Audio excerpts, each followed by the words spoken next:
A lot of people get confused when they hear the words intensive ABA therapy.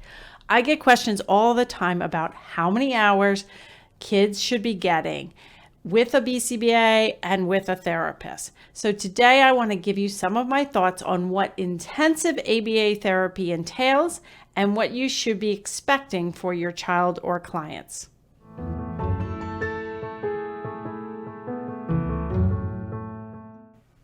Hi, I'm Dr. Mary Barbera, autism mom, board certified behavior analyst, online course creator, and best-selling author of The Verbal Behavior Approach. Each week, I provide you with some of my ideas about turning autism around. So if you haven't subscribed to my YouTube channel, you can do that now. Today, I'm sharing a small excerpt from a question during one of my live Q&A coaching sessions that I did within my private Facebook community. This question is about how much ABA is needed for kids with autism, so I thought you'd enjoy my answer. What is intensive ABA? My kid's BCBA said 3 hours per week by a BCBA, and what mostly people get is 4 to 6 hours per week is a lot. She also said 40 hours per week will make my kid a robot, and she didn't want to do that to him. And also, is 40 hours of ABA therapy by a technician good enough, or should it be 40 hours per week of a BCBA? So all of these questions are rolled. I will roll them into one. So one of the things I did in preparation for this Q&A session was I downloaded this 3-page handout that was compiled by Dr. Cheryl Tierney, who is a developmental pediatrician at Hershey Medical Center. And she is a big advocate for ABA. She's working on legislation in Pennsylvania. So she developed this handout. We have her permission to share it as widely as we want. It basically says that 20 to 40 hours. So research supports a range between 20 and up to 40 hours of intervention per week, lasting at least 2 years or more. And then she has the references of number 4 and number 8 in the back here, which number 4 is a Dawson and Osterling study, 1997, and 8 is a 2000 study by Harris and Handelman. There's other studies that show, like the Lovaas study shows 40 hours. So this is saying 20 to 40 hours. In my experience with kids like Jack and Cody, those clients that are featured within some of the videos, my early intervention clients, what I did was I started out in early intervention with them. I had a contract and I started just 3 hours a week of just me. In some situation, it was 2 hours of me, 2 hours of a speech pathologist, 2 hours of an occupational therapist. Some combination of that. So it was basically between 3 and 6 hours of early intervention providers to start. Then when I started, I trained the parents, like Jack's mom, Angela, and Cody's mom, Jenna.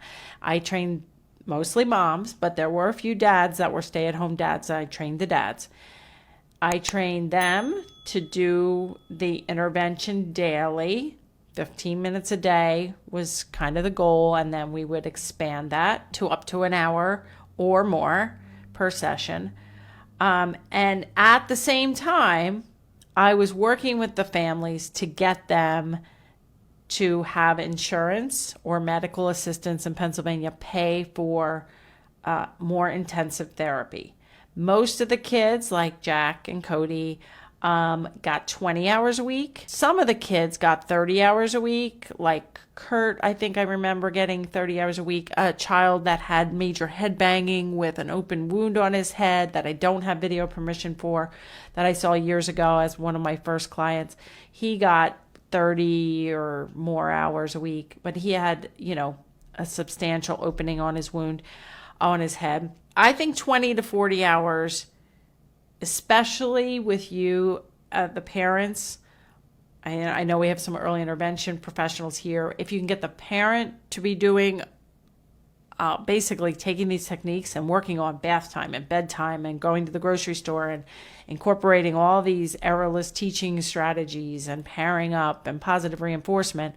Basically, kids need every waking minute, they need to be having positive reinforcement and not, basically it's like digging a ditch, and if you're treating problem behaviors wrong, if you're not pairing up the environments and everything, it's like digging a hole. And so even if you have people come in 2 hours a day or 4 hours a day and start filling in the hole, then all throughout the night, if you're doing the wrong thing and not applying the techniques, it'll be like digging a hole again. The best thing to do is to have you learn, whether you're a parent or professional, and then teach the parent or teach yourself with the courses and with other trainings if you want, to learn how to do all of this, both at the table, away from the table, in the community,